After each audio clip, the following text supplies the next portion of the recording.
When you meet someone and sparks fly, what do you do next?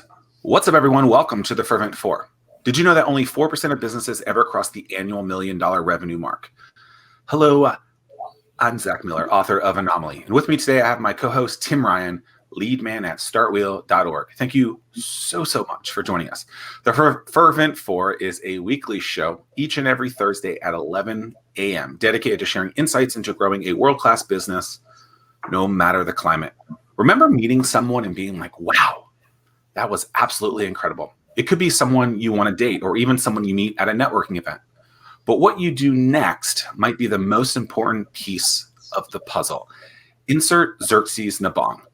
Big time wrestling fan, owner of at least 2.5 businesses, has a 7 handicap on the golf course. I don't know if that's true or not. And an underrated TikTok creator. TikTok. What exactly is that? Well, Xerxes, what do you do when you meet someone and, sparks fly?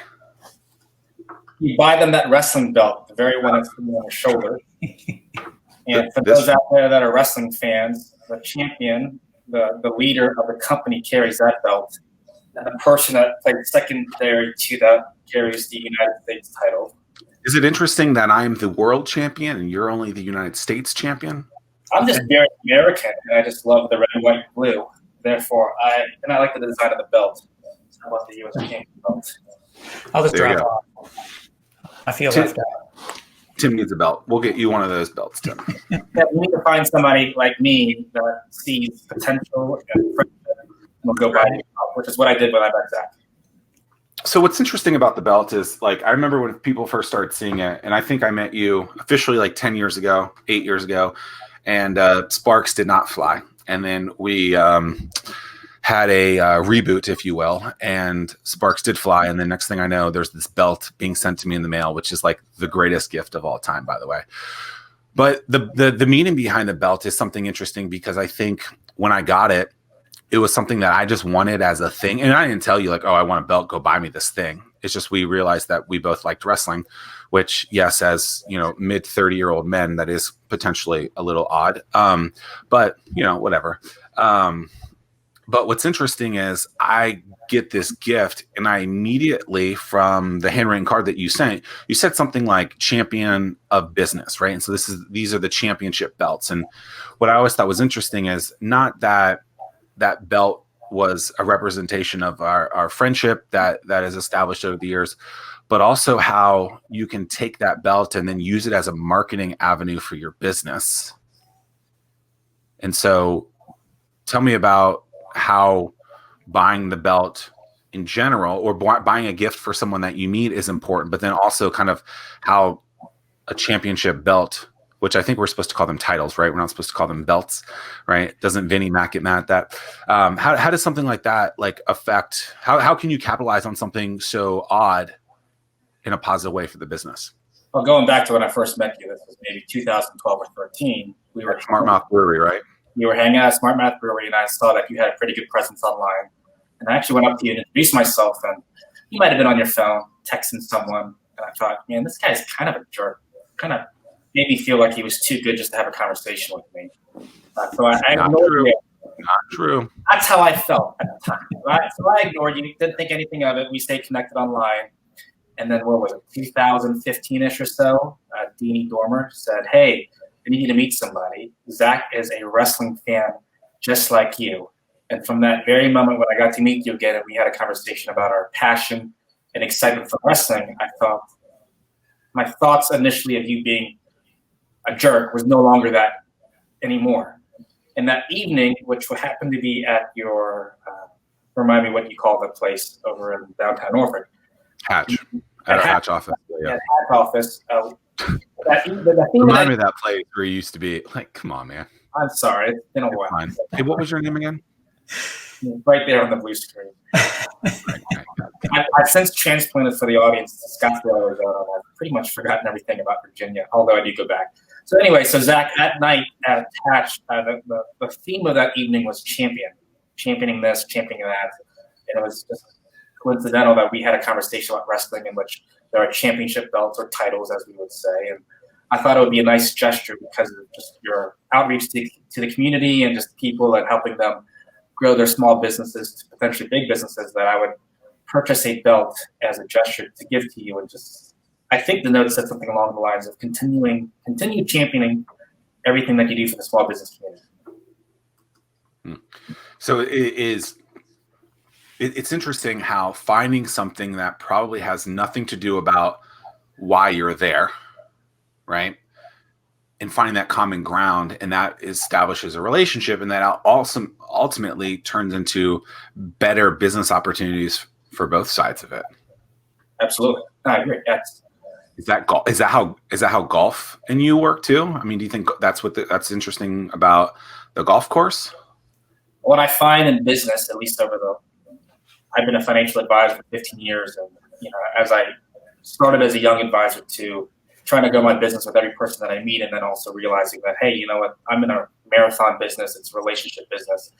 You have to find that common ground with folks and that common connection. And what you and I found was our love for pro wrestling. As people would joke us for that. That was something that you and I found common ground on, and that has elevated our conversations and just the things that we're able to talk about to tie back to the championing of heroes in that sense, but then also applying that to the business world. So with you reaching out to Zach originally, was that a strategic move, or did you know that back in 2012? Yeah. Did you he was at a drinks downtown, if I remember. At the time, I worked at Milk.com. I had this job where I ate, drank, shop, play, do parties. I got paid for it. And just knowing that Zach was really well connected in the community with small business owners, part of my job was to connect with business owners to help showcase their best efforts in the community amongst not just business owners, but also the folks that would actually go out and do business with them. So I thought it'd be a good opportunity for me to just connect with Zach, and just did not get the warm and fuzzies at the time. The warm fuzzies. I've been told I have an abrasive introductory scenario with many people. Maybe I should work on that. Zach didn't like me for a while either. That is facts. But any sort of situation that's out there, you have to find that common ground, that connection, and we were able to find that. And since then, we speak weekly. But I think the reason why, and now, like, I don't want to talk to people. I might be at a business event, but the last thing I want to do is talk about business with someone when I'm at that event. And people will look at that and say it's ridiculous, but I'm just not looking to have that conversation. I am trying to find that common ground. And so when I ask the, like, what are you watching on Netflix question, people are like, that's ridiculous. Why are you asking that? I'm like, because what do you want me to do? Give you my 12-second elevator pitch, and you realize that there's no common ground there. And so the opportunity is lost because we couldn't figure that out, because we asked the status quo question of, hey, what do you do for a living? Well, you had asked me a few moments ago, how does this work on the golf course? When I get on the golf course and I'm obviously kind of on and prospecting and looking for the next opportunity, I'm not going out there and handing out business cards and telling everyone what I do. I'm just going out there trying to build a relationship and connect with folks in a way that, would be great for both of us. And if it works to where there could be a potential business relationship down the road, wonderful. But I'm not on the golf course at that time trying to pick up my next client or next business deal. I'm just trying to go out there and connect and make friends. And then, of course, that relationship that you build over time will move on to something, hopefully with business, if it makes sense. Yeah. You use the word marathon, and how you're looking at this as a marathon, as something that is going to take a while to come to fruition, if you will, to get the business that you're looking for. Do you have a kind of timeline on how it typically goes? So, like, if you meet someone, walk me through kind of the timeline of actual time when you meet someone at a networking event, and how that process goes for you to kind of get them from being like, hey, I just met you and this is crazy, to actual customer. Yeah, so it depends on the song. I do, yeah. No, come on, sing Carly Rae Jepsen. Come on. Dogs miles away are covering their ears because of my voice, let alone me singing. So let's easy on that. I think TikTok wants to see it though. No, never, ever. Yeah, the process of trying to get someone to transition from I meet you to prospect a potential customer or client. So as you mentioned, I'm owner of 2.5 businesses. I have an escape room business. I have a financial planning business. Whatever the avenue that I'm pursuing in that sense is, just you meet someone, you have that common ground, you connect. Generally speaking, at least at this point in my career, I let somebody come to me. Now, obviously, if I'm, and that's from the aspect of being a financial advisor, but from the aspect of owning an escape room, that's a little bit more of an exciting thing to talk about, right? Especially here in Scottsdale, there's 10,000 financial advisors just like me, so everyone knows someone. Virginia Beach, Hampton Roads area, I mean, there's still a good number of us out there. I find that most people don't want to just go out there and talk about their money and what's going on and their insurance needs. So I'm really just establishing that relationship. I'm very fortunate 15 years in the business that I am selective with who I bring on into my practice. So when I do meet folks, it's not that I'm not looking to grow. I'm looking to grow and add on folks into my practice that I want to enjoy life with. So I tell folks I have 2 to 3 boring conversations about their finances a year. Boring to them, exciting to me because that's what I do for a living, right? But to them, it's boring. So I want them to be able to connect with me in ways above and beyond just the professional side of things. So having that common connection, golf or pro wrestling or travel or food, you got to build that over time. It's not we're just going to have an hour-long conversation, especially at a networking event. I mean, it's like 7 minutes max. So let's connect. Okay, I like you enough, you like me enough to where we could go out and have coffee together. Then we could kind of build that bond from there. Yeah. So what are you looking for as you are meeting new people? Is it, I mean, I can go back to one time where I was talking to somebody, this is several years ago. It was a financial planner, and they're like, typically I don't bring on someone unless they make X amount of dollars. So, and that was really kind of off-putting because I knew that I had a long-term goal put in place. And so with you, are you playing the long game? Will you bring on someone knowing that they're going to grow? Or are you looking for a personality trait that you know over the long term they'll grow into something? How do you prospect folks? Again, it goes back to the relationship. I'm not going out there and chasing small accounts, quote unquote, small accounts, so to say, and that could be subjective in how that's determined. But if I'm looking to build a long-term relationship, and I'll put a number to this, if somebody's 65 years old and only has $20,000 and that's all they have saved, that may not be a good fit for me. As much as I want to be able to help that person, I will, and I'll do the best that I can, and I may steer them in the direction elsewhere for that. But if someone's 25, 35, or 40 years old and they're really just getting started and they have goals and they're looking to grow and they look for advice and they want to have a long-term partner, that's really what I'm looking for. And then if you throw on top of that we have a lot of common traits and a lot of things that we like, that makes the relationship that much better for me and for them. And it makes it to where we can have conversations, again, above and beyond just the financial aspect of things or just business. I work with a lot of business owners, not necessarily a business coach, so to say, but because I've sat and I currently sit on their side of the table, I'm able to have and share these different ideas that successes and failures that we all go through. I want to be able to help people that have those aspirations to do better for themselves, and at the same time would be willing to talk about it and have advice. So it's that relationship, and no one's going to openly talk about their business struggles and successes unless they have that likability factor with the other person. I remember hearing you tell me this story where you walked up to a person, you said, "Hey, I'm a financial planner. I'm Xerxes Nabong. I'm a financial planner." And people were like, "God, this guy." And then you walked up to people, same exact person basically, and said, "Hi, I'm Xerxes Nabong, and I own an escape room." And they were like, "Oh, hi, how are you? Great to see you." What makes that different? Like, why? Like, you're still a business owner of both, but because you weren't a financial planner, or because you weren't using that to describe you, you were able to see more success. Like, walk me through why you think that saw more success than the financial planner world. Well, I think a lot of it is because people don't know, even to this day, escape rooms have been around for 10 plus years, or at least live escape rooms have been around for 10 plus years. So everyone knows a financial plan. Everyone knows something in finance. And, I'm actually launching a podcast on money here pretty soon, and education and finances. Money is an intimidating thing for people to talk about. And it could be for different reasons. It could be because they're embarrassed by what they have. So to be able to be in front of someone that says, "I'm a financial advisor," they immediately get put off by that kind of stuff. And money's also a close thing to people, so it's not that they're just openly ready to talk about these kind of things.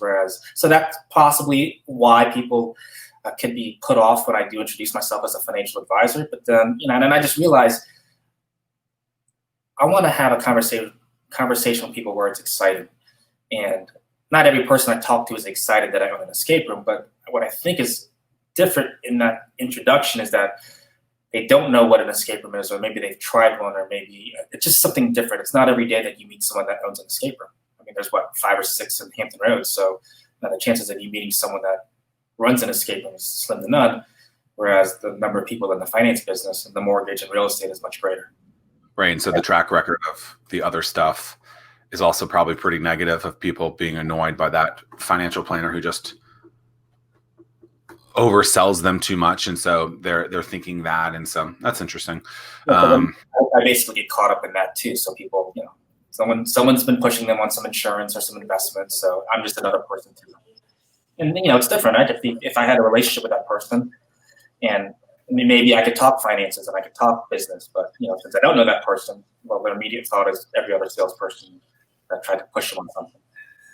So we have a lot of business owners that watch the program. What would be your advice in terms of where they start? I mean, right now, a business is just getting started. It's all about generating revenue. At the same time, they need to be focused on planning for the future.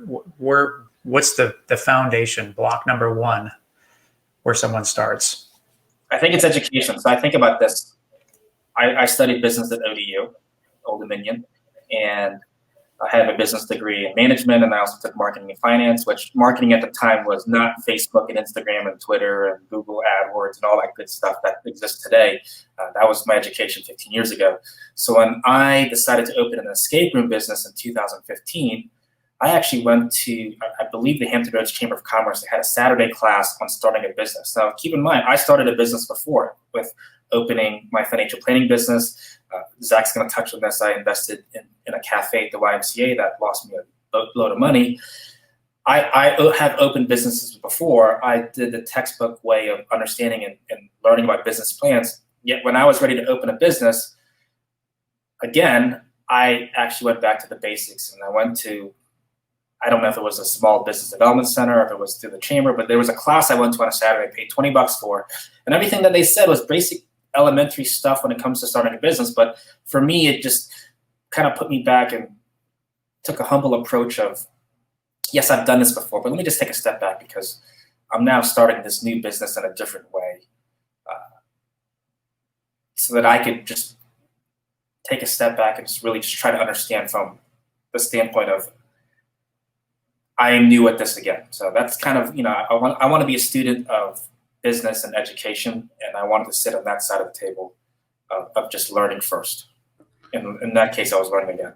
So the textbook way, is it fair to say the textbook way doesn't really help in a lot of these things, because you kind of just have to experience it? And so like, I always tell people, like, if you've never hired someone, you can't just look at a checklist. If you never fired someone, you can't just look at a checklist. The checklist doesn't say anything about emotions, right? The checklist doesn't tell you all these other things that you're going to have to experience that, and maybe there are checklists out there that do it, but I've never seen one that actually says, oh, by the way, when you let someone go, it's going to be really freaking emotional and you might cry. So here's all these other things that you have to do.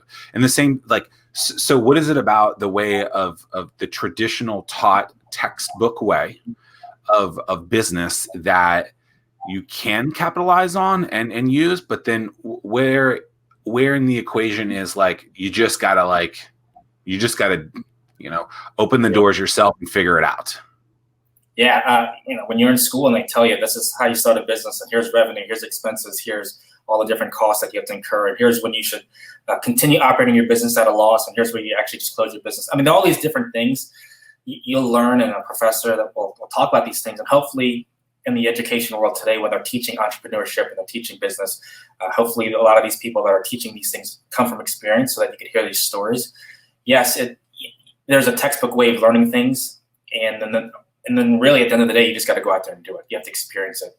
And sometimes you have to have a bunch of failures so that you can understand and really see things from that perspective of making changes that will be impactful in your business. So I went back. I studied business. I went back and took a class, and then from there I just experienced things. So when I opened my escape room business and I hired my general manager, Kristen, I told her, I said, I've started a business before, and I've had some successful ones, and then I've had one that failed, which is where I met her at the cafe. And I said, we're going to skid our knees on this together. We're going to figure this out together. And we're going to laugh, cry, figure stuff out, hug each other, and we're going to have a lot of successes. But at the same time, we're also going to have some failures along the way, which is going to help us both learn.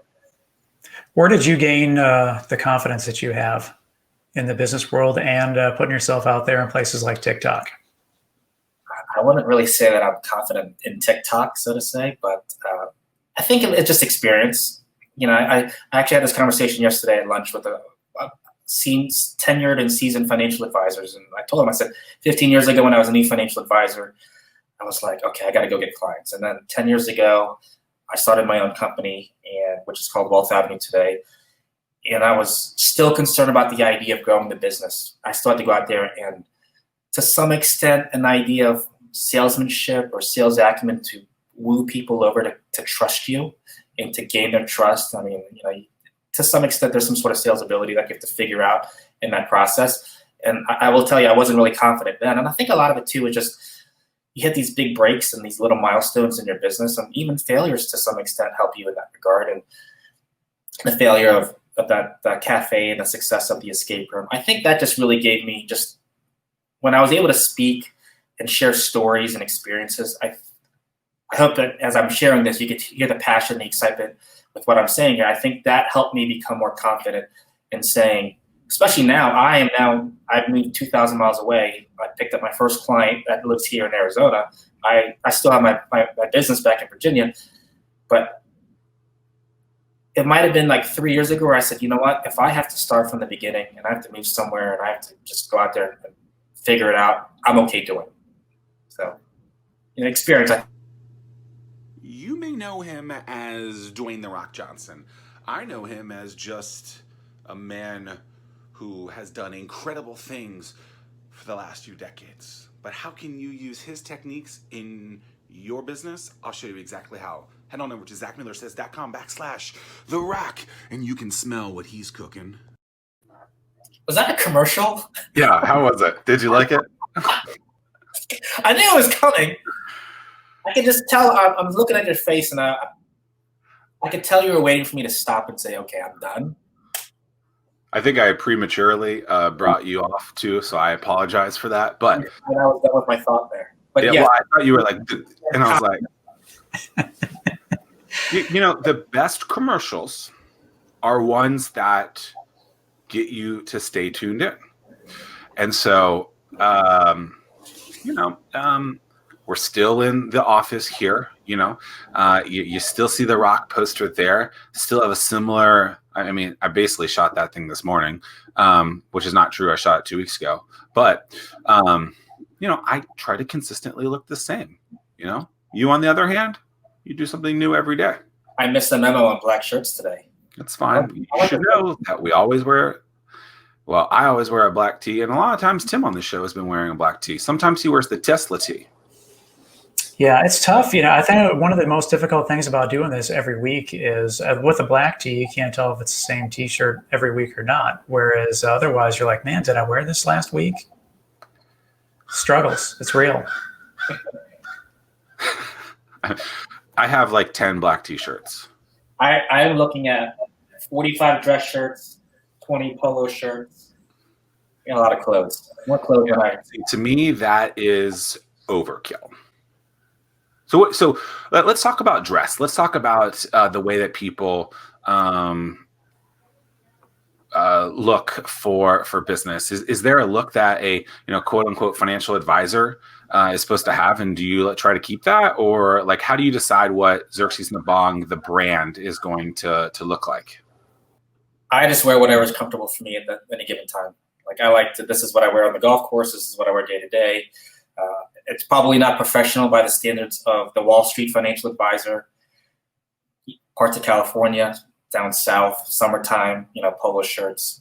And I got to the point where I'd call a client on a Friday and they asked if I was golfing, or I would go meet a client in the evening time, and I might say, hey, it's after hours. Do you care what I wear? I have a good enough relationship with my clients to where I could ask that question, and they're just like, no, be comfortable. I don't care if it's a t-shirt, just don't come naked, but t-shirt, polo shirt, jeans, whatever. Yeah. So what's your pant game right now? Pair of shorts. I mean, are you going to show the world, or are you just going to sit there and no? So is that an Arizona thing? Is that like because allegedly, when COVID hit, a lot of people started wearing, like mesh shorts or just shorts or like pajama bottoms, and then would maybe put on some sort of dress shirt. I mean, is that the new Xerxes Nabong way? I mean, is there anything the matter with it? Like, I've been this way for the last 10 years. I wear what's comfortable, and obviously I wear an outfit that's suitable to the situation. So, I do go to networking events, and in many cases, I've adopted the look. I'll say this: my professional look is a blazer, button down, and I go one button down. I just like that look for me. No tie. I have ties. I have a bunch of ties that are still in my storage unit, and I have yet to pull them out. So, got it. Well, where you go. Do you think how do you think watching wrestling and adopting some of the things that they've done that Vincent Kennedy McMahon has taught you has helped you in life and in business? I think what I like about pro wrestling is that they could take a character, an individual who's most likely good looking or in good shape, and apply through acting and effects a label of charisma that is heroic to any age out there. So, we live in a world where we all go to work every day, and we all have our struggles, and especially in the 90s when, there was a transformation of corporate America, so to say, as they would tell you in these documentaries. And Stone Cold Steve Austin was the guy that would kick his boss in the nuts and stun him in front of everyone. And it was almost like that. Yes, this is the exact thing I want to do every day, is go to work and beat the crap out of my boss, and this guy gets to do it for fun. That's his job. I think what I learned from that overall is just, you could be anything that you want to be. You just have to find the different ways in which you could find that openness to the world. And it's, so you take wrestlers like the New Day, right? You got these three guys that basically go out there and get paid millions of dollars, and they just have fun being themselves. And it's just the best thing to watch on TV in many cases. And, for them, I've seen them play different characters, and they don't really sit well with folks. And then they all of a sudden they go, hey, go be yourself. And everybody just loves them. I recall going to Dallas a couple years ago, and every T-shirt they had was sold out. I was like, oh my gosh, and these guys are, just having fun. So, what I learned from that is really just go out there and be yourself, and don't try to change who you are. And obviously, as you meet folks and you connect with different people and you pick up new interests and new places, you transform who you are in little bits and pieces, and that just becomes yourself. And so I always say, be yourself no matter what. Yeah, I think that's one of the cool things that I appreciate about you. Every time I see you, you always look like you're having fun. You're always smiling, and it seems like so many other financial planner people that I see out there, they look so uncomfortable. Like, oh, I'm at this networking event because I have to be. And that in turn is uncomfortable for everyone. But with you, it's you're always like the life of the party, and that attracts people. Thank you. Yes, there was a study, I don't know, I saw this list maybe 10, 12 years ago, and they listed the top 10 stressful jobs, and one of them showed up as financial advisor. And yes, we have moments where we can be stressed beyond everything. And in many cases, it's things beyond our control. Like, I handle lots of emotions for clients and helping them navigate complexities in life to help them reach their goals. And it's stressful for them, and at the same time, it's my job. I do this on a day-to-day basis, but it's also stressful for us. Just, life happens, death happens, unfortunate things happen. And when people become your friends over the years and you develop that strong personal bond, in many cases you feel the pain that they go through, and you also feel the excitement that they go through along the way. I generally just try to be a positive person and just, have fun. I play golf with a guy out here in Arizona, and he always like, man, they call me Zeus on the golf course. He's like, Zeus could be out there getting his butt whooped by me or anyone out there losing money because we do small side games and everything. And he's like, but he's smiling, having fun, blasting music, just always having a good time. So just, the way I think of things is like, is it really going to affect me 6 months from now? Half the stuff that we get stressed out about is not going to affect us next week. So why let it bother us? Powerful. 3 years ago, you decided to pull the plug on an investment that you had put in mid 5 figures in, I think, a cafe at a local YMCA. Walk me through starting that, why you thought it was a good idea, and then how it went throughout, and then ultimately pulling the plug on that. Because I think a lot of people wouldn't pull the plug, or they'd pull it on too late. Yeah, so I was in the process of just connecting with different business owners over my role with Yelp. I came across an individual that was like, hey, I have this really great opportunity ahead of me. They want me to buy this cafe from them. He had worked for a restaurant that owned the cafe inside the YMCA, and he goes, he pulled out a business plan and he pulled out all these different ideas and he shared them with me. And I just felt the passion that he had and wanting to be in a better position. So he was kind of running the rat race for somebody else and said, if I could just do this on my own, this would be great. So he shared the details with it, and I got my business partner Phil involved, and we evaluated it, and we each invested $25,000 into it, right? And so it was a nominal investment when it's all said and done. And then over the years, it lasted maybe 3 or 4 years. Things just did not work out. It's almost like when you interview somebody that their best impression is going to be their first interview, like if I even said that right. And so things just got gradually worse and worse and worse within that partnership, the three of us.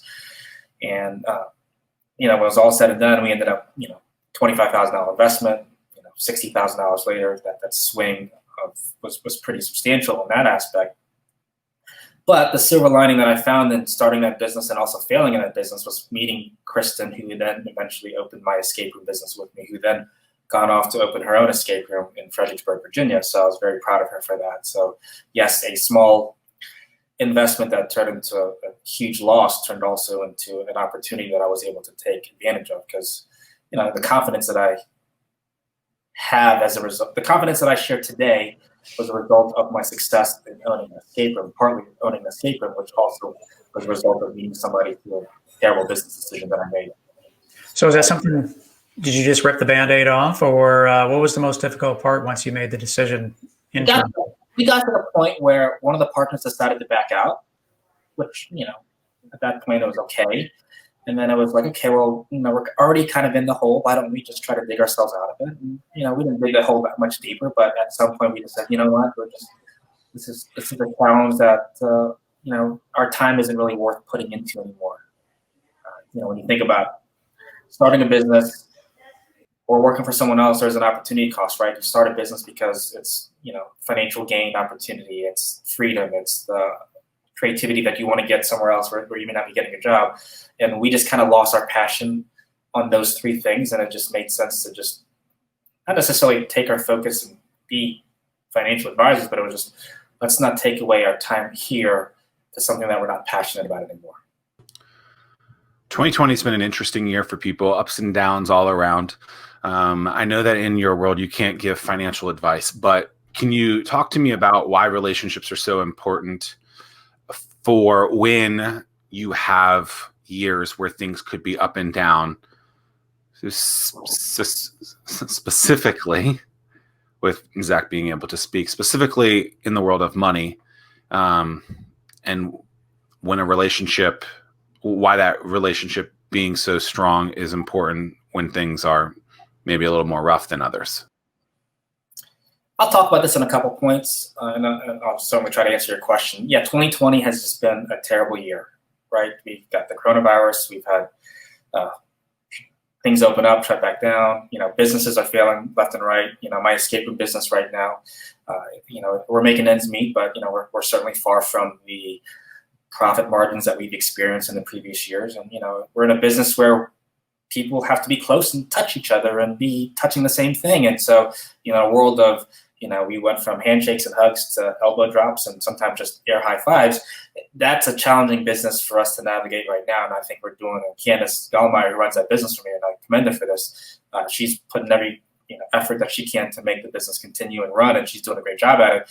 We're just stuck right now in the situation of the world that makes it very challenging for us. So, the question you asked was, how important is it for relationships when it comes to money? And I would even say it just goes beyond money. I mean, it's the LinkedIn, it's the Facebook, it's all those social platforms. It's just picking up the phone and calling somebody or doing a Zoom presentation or meeting with them. I think that's paramount in a world like today, just staying connected, because people are wary of switching jobs. People are concerned about whether or not they're going to have a job tomorrow. I mean, tomorrow is never guaranteed to begin with, let alone in a world right now that we're faced. And I'm happy to say that my financial planning business has done exceptionally well through this because of the uncertainty of the world. It's made people want to talk to us about their future. But I think it's important for people to maintain those. I always say it's important for relationships to be maintained to begin with. And I think people are finding that more and more now in this day and age, especially the advent of the world is changing. And, it's people are working from home, so they're losing that human interaction of going into the office. And, I used to go into an office every day, and, living out here in Arizona, I find myself alone in many cases. So I go to a cafe just to get out and just connect with people. I think people should just be doing that as much as possible, if not in person for safety reasons, just going out and doing so through Zoom and just pick up the phone and just reaching out. Yeah. So you touched on pulling the plug on your business, and everything's going on in 2020. There's a ton of people that are probably contemplating the exact same thing, not knowing what to do, where to turn to, what people are going to think about them because they failed. What advice would you give someone that's in a similar situation that is contemplating? It's a crazy thing when you start a business, and here's why. Oftentimes people think people that have businesses make lots of money. And to many cases, that's true when you're a successful business. When you're a business owner, your responsibility, I'm not married or kids or anything, but let's say that I was. My responsibility to begin with is to my family.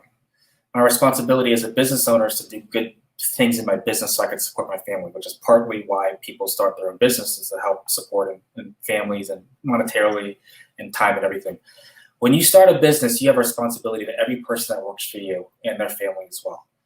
So when I look at a business owner and they fail, I don't look at them as a failure, because there's a heavy burden put on business owners, or anyone for that matter, but especially business owners, because starting a business is an investment, right? I could just go work for a person and get a salary, $100,000 a year, and kind of live life and be okay with it. When I go out and start a business, not only am I putting in a financial commitment, especially if you're opening up a brick and mortar where you commit to years of rent and then utilities, and then you have people that work for you. There are all these different things that you have to navigate through that are complicated in a way.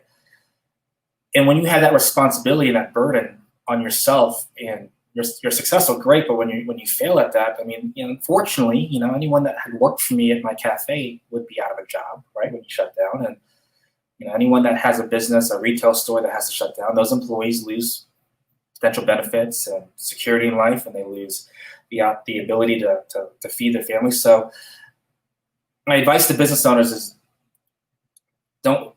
yes, the burden's already on you, and you may not have addressed it, and hopefully people like me and others are recognizing that you do have that responsibility and that burden. But if you go out there and fail, I mean, I would much rather fail at starting businesses than to go out and work for someone else. And I'm not saying working for someone else is a bad thing. That's okay. Some people are just wired for that, and that's perfectly fine. But for me, it's, I would much rather take that risk. And I thrive on stuff like that. And I thrive on the idea of knowing that I can support multiple families and give people opportunities to do better for themselves. And if I fail at that, well, I'm doing what I'm passionate about. But it's at the same time, it's, you have to be, just because you start a business and you fail I'm not saying like it's okay, but you have to also be thoughtful in how you carry on with how you run your business too. So, talking to folks like you guys and having these conversations and being open about successes and failures are important as well. The Fervent 4 is powered by the Small Business Development Center, which helps local small businesses grow through counseling.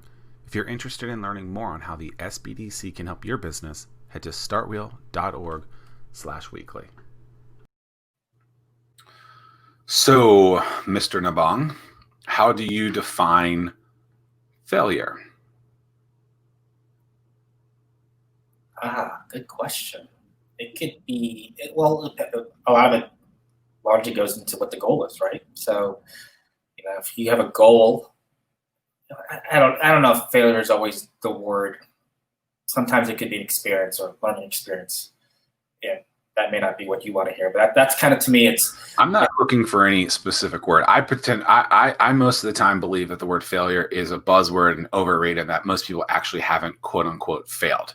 And so you just used it a couple of times here. You also used the word success. So that's going to be the next word that I'm going to ask you to define. But yeah, failure would probably be, to me, more of an experience, a learning experience, right? Because did I fail at opening a cafe?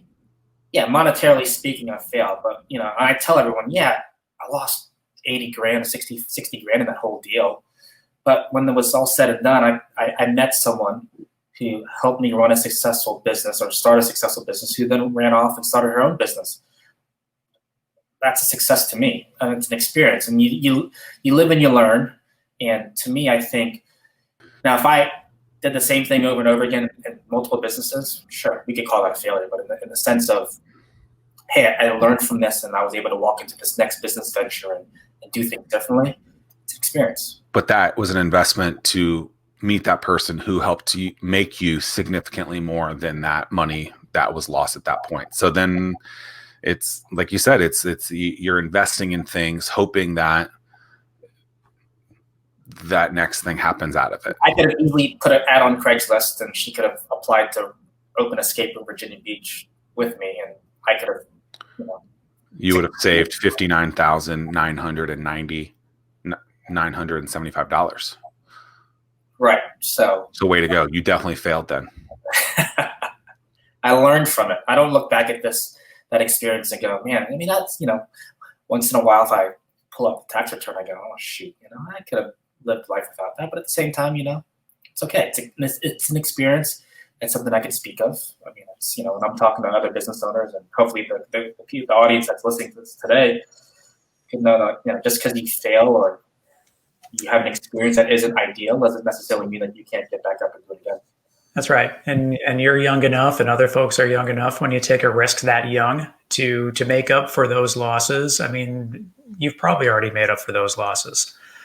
And I totally agree with what you're saying. And it's fascinating as I listen to you talk about this. I mean, it's just, what is failure? I mean, I can take every failure that I think about and turn it around to a positive experience. I mean, I tried to qualify for Boston 5 times and it didn't happen, but I learned something along the way. Every marathon that I ran, every training run, I learned something. Going for the green in 2, and you have to carry some water. You learn that maybe you need to lay up and do it in 3. So with everything, it's a lesson learned. I think when most people say, hey, I failed at this, I also think that they also kind of take a step back inherently and go, but here's what I learned. And if you take it from that perspective and saying, to your point, Tim, go for the green in 2, and maybe I should do it differently next time. I look at it as an experience. Now, if I keep going for the green in 2 and I keep hitting the water or making a bogey, well, I guess that's what they call insanity. I don't know. Are those golf? Is this golf term? Like, what are you guys talking about? Like, going for the green in 2? Well, for the par 5, you go for the green in 2 to hopefully get a lower score. And if you don't hit the green, so you screw up and you get a higher score. You waste stuff. I mean, I imagine maybe 5 people listening right now would understand what this is. Yeah, I'm not familiar. So there's been some, I don't know if it's studies or just clickbait or something like that, but that cycling is the new golf game, where people would rather go cycling from a business perspective, where people used to go out and go to golf meetings, and cycling is now the new golf. Fake news. I don't know what the hell you're talking about. Yeah, I mean, I think that the thing with golf is that, if you're sitting in a golf cart with somebody for 4 hours, I mean, it's pretty uninterrupted one-on-one conversation. I think a bike, you're in single file, or you're traveling at 20 miles an hour. It's a more difficult situation to connect and establish that relationship with. I think Xerxes is sitting. He's in last place. Actually, I did this. I did a what do they call those things? A century ride for the Diabetes Association like 10 years ago. Mm-hmm. I bought a hybrid bike the night before. I spent 6 hours by myself in North Carolina riding this stupid bike by myself. So is a hybrid bike like one of those like beach cruisers? Oh no, I'd still be in North Carolina riding that bike if I had to be. No, it's a mountain road bike. Yeah. You'd probably be the guy riding an electric bike in a 100-mile charity ride. I would. The people would be talking about it. And hey, did you see that guy? He's 20 years old. 40 miles per hour with a fanny pack blasting music. That'd be me. Are you still rocking the fanny pack? Yeah, I actually have like 6 or 7 now. What do people in Arizona think? Actually, a lot of people out here have it. I would think so. Yeah, really? Yeah. So it's not an icebreaker anymore. No, it is an icebreaker. It's like, hey, like your fanny pack. You're cool. I mean, look, I joke it. I laugh at it. But I also like respect the icebreaker that so many people are too afraid or timid to actually introduce into their life, which gets them talked about. And I think that's the key, right? The key is getting. Someone asked me the other day, like, how do you define marketing? Getting one's attention. That's it, right? That's the first step. If you can't get that person's attention, then you haven't marketed correctly. And so if wearing a fanny pack or a WWE championship belt gets that attention, that's what you're looking for. And so many people, want that attention, but they're not willing to do the thing necessary to get it. No, I don't wear the fanny pack for attention. So sure. in 3, somebody took the keys out of my gym locker and stole my car. And I figured at that point, a fanny pack would be convenient whenever I work out. So then fast forward to 2005, I bought a fanny pack to go to Busch Gardens, and my brother-in-law just disses me so hard about wearing a fanny pack, which I think that is the most appropriate place to wear a fanny pack is at an amusement park. So anyway, I put the fanny pack away for 10 years, and then I finally found it. And I started to wear it. And then I lost my wallet at Target one day, and my girlfriend at the time was like, why wasn't it in your fanny pack? And I was like, yeah, you're right, which is probably the only time I ever said that to her. And then I started wearing it, and then people would ask me what's inside of it. And it's like, your wallet, your keys, your chapstick, baby wipes, and whatever. You need me to hold anything for you? So then I just started wearing it to kind of be obnoxious, and then I started buying different colors. I did wear one with my face on it. I have it around here somewhere. So I like it. And so people just kind of know me to wear the fanny pack. And I do it for convenience. Wow. You ready? I got something for you, Xerxes, that you're not anticipating. Are you ready? Gosh, here we go. All right, here we go. Video. You are your own champion. Believe it. I think that was scripted, by the way. I don't know. I also look kind of fat in that photo. You have trimmed down. Now that you know it's there, let's watch it one more time. You are your own champion. Believe it. You are your own champion. Believe it. I mean, you are your own champion. Believe it. You had 7 words, and that's all you said. If you were to redo that right now, there's a championship belt right behind you. I sent it to you in the mail. I'm lying. That's you. You bought that. But if you were to do your own promo right now, grab the belt and give it to us. This belt. Yeah, you have 7 words. I have 7 words. Well, that's what you had before. So I feel like we at least have to have a constant in there. Tim, don't you agree? I'll agree, but Yeah. I feel the heat. Oh, A lot of pressure. Given the conversation that we've had today about championing businesses and well, is this it? Because you're at 13 words already. No, I'm not saying my tagline right now. I would say the same thing. I would tell what I would if I met somebody today and they share with me successes and struggles, I would pivot the conversation to where they are doing what they can do to what they feel, and I would try to give them some inspiration to maybe find thoughts elsewhere to continue to be their own champion, and they need to believe that. I mean, at the end of the day, we go out there and we start businesses, we go work with people, we believe in ourselves to do that. And when you think about, I've had this very detailed conversation late at night with a buddy back in Virginia Beach, just talking about just the world, and I'm like, dude, when it's all said and done, like you gotta be the champion in your household. You gotta be the hero to your kids. You gotta be your wife's number one fan, and she has to be your number one fan. So yeah, you are a champion. You are a person that is out there pushing for a cause. And when I say cause, it's not necessarily like a cause for like curing cancer, but like the cause of your family's direction. So, whatever it is that you're doing out there, you are your own champion, and you need to believe it. Wow, that was absolutely inspiring information there, Xerxes Nabong. 1,327 words later, you have failed the test. You didn't even include the championship belt. Let's just say that you have downgraded over the last few years. You used to be a lot more inspiring. People used to buy your own shirts.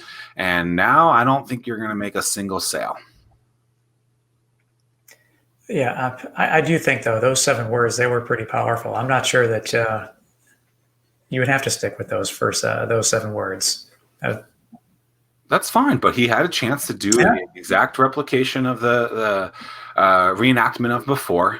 Didn't do it. Instead, went like, how can I take up 7 minutes of time? You want me to do it? You are your own champion. Well, hold on. I'm going to put the whole thing on the screen, so hold on. Oh, you want the whole screen? Okay. You are your own champion. Believe it. I give it about a 3.4. I did not believe anything that this kid said. Wow. There is so much truth to that. I talk to people all the time. It's you don't invest necessarily in a company. You invest in the person behind the company, and they've got to believe in themselves. Wasn't that? I mean, that's just like people 101. Like you, I don't know if salivate is the right word, but we salivate towards people who seem authentic and are like excited about life in the world. And it's like when you see those people, you don't want to be around. Like you don't flock towards Debbie Downers mostly. I mean, maybe some people do, but like I don't think you do, Tim, and I don't think you, Xerxes, do.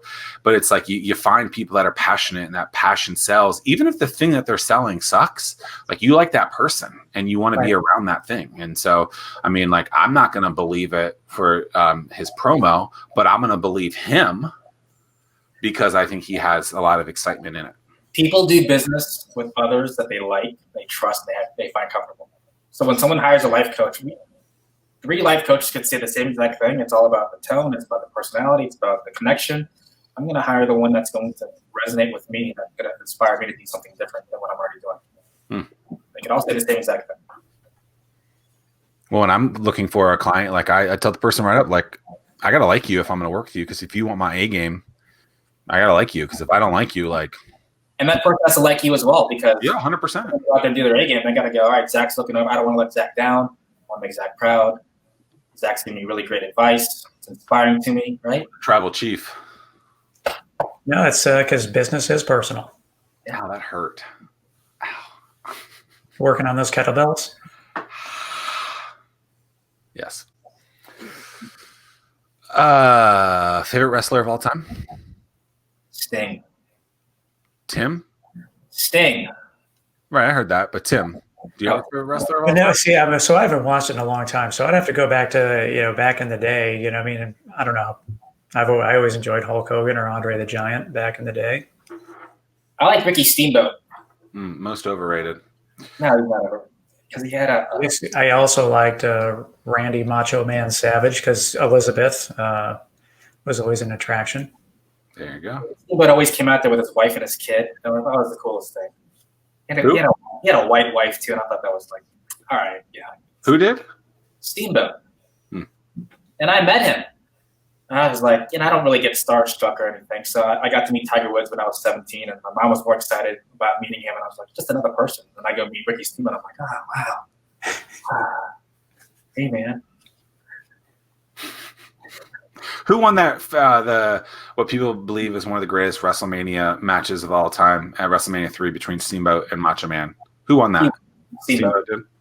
Interesting. If I had to answer that, I don't know. I'd probably say the guy behind me, but I don't really think that that's true. I would probably say Ultimate Warrior was probably my favorite guy growing up. Just the fact that like he wasn't involved that much, and you always kind of had that like, where is he? Is he coming back? Kind of thing. And I don't think it was actually intentional at that time, but it kind of has the same effect to Mr. Brock Lesnar of today, where he only kind of competes every once in a while, which leads me to my next question. There is a part in Anomaly, How to Finally Stand Up from the Crowd, a story about an individual who owns an escape room, and it seems like the name of the person is two wrestling names put together. It seems like the name is actually Brock Lesnar and Hulk Hogan, where it appears that the person in the story is actually you, Xerxes Nabong. Is there a truth to that? That is true, absolutely. So at the time I gave you that quote, I had some conflicts with some obligations I had in which I could not have shared my name for, respect to who I was working with at the time. WWE owned your rights. Yeah, exactly. So I said, I'm going to give you a quote. You just can't use my name. And he did. And actually I did end up sharing that post that you had, and that had like my biggest viewership on LinkedIn. So I guess people found that interesting that I used the name Brock Hogan in your book. You used Brock Hogan as me in your book. How many views? I think like 155,000. Oh, wow. That's great. So allegedly in a upcoming book, they might use your real name. Is that? I know you're working on a second book, and we haven't had an interview yet, unless you're taking the snippets of this conversation to put in that book.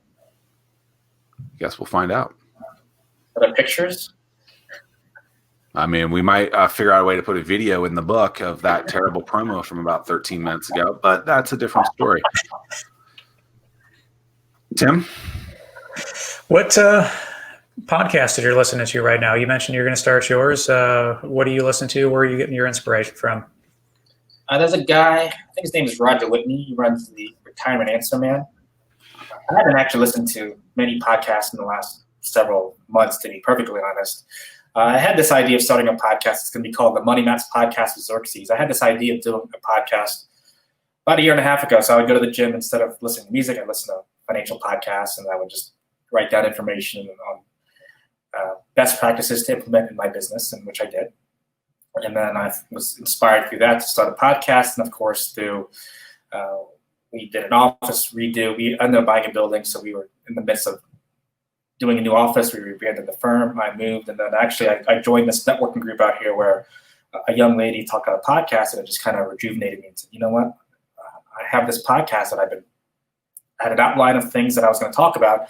I need to actually do this podcast. So I'm the type of person where like I'll have an idea and I'll sit on the idea, and then just one day my gut will say, go out there and do it. And so that's what happened.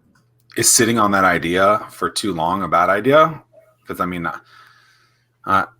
I'm probably the opposite. It's like I have this idea, let's go do it. For me, I do things with my gut, and I look back at the business decisions that I've made in the past, and maybe the client relationships I've taken on that didn't work out. And, I always look back, and if there was a gut feeling where something didn't feel right, it just never has worked out the way it should have. Got it. So you have a thing in your mind of something that you want to do, but when your gut gets to it, that's when you decide to actually do it. Yeah, like when I wanted to open an escape room, I did the escape room experience in Washington, D.C. I was like, this would be a great idea. And I got to the point where like I could not sleep at night. Like I would be laying in bed, running numbers in my head, thinking of opportunities and marketing initiatives. I said, well, if I don't open this escape room, someone else. That was my gut feeling to do so. When I opened that cafe and I invested the money, when I wrote that check into it, I kind of did this. Wasn't the best feeling. And, you look back and sure, I've shared the failure and the experience that brought me to a young lady to help me open this escape room, which I look back and go, this is the best decision I made. But at that time, I kind of go, could have gone about in different ways. I think we're the same. That's similar then to me. Xerxes, is there anything we haven't talked about that you want to talk about? No, you brought up a terrible promo from like 5 years ago, and that just derailed me. I'm gonna take that experience and I'm gonna be more passionate about it. I'm gonna carry this belt everywhere I go, and I'm not gonna carry the belt everywhere I go. But what I'm gonna continue to do is to help other people as much as possible to get inspiration whenever I can and steer them in the direction that, if not the direction I want them to go, at least steer them in a direction that can help them. I think the telling story from the promo is that once it's on the internet, it's always on the internet. So be careful what you post. My TikTok videos exist out there, so I know what stupidity exists out there. What's your TikTok handle? First and last name, Xerxes Nabong. There you go. There you go. Xerxes, appreciate you being here with us today. It's been an absolutely fascinating show. If there's one piece of advice that I would give you for the next few weeks, it's to practice the promo. Until next time, we'll see you guys next Thursday. That's been it for us. Peace and pancakes, y'all. You like how I'd give you a second to say anything else there? That was intentional.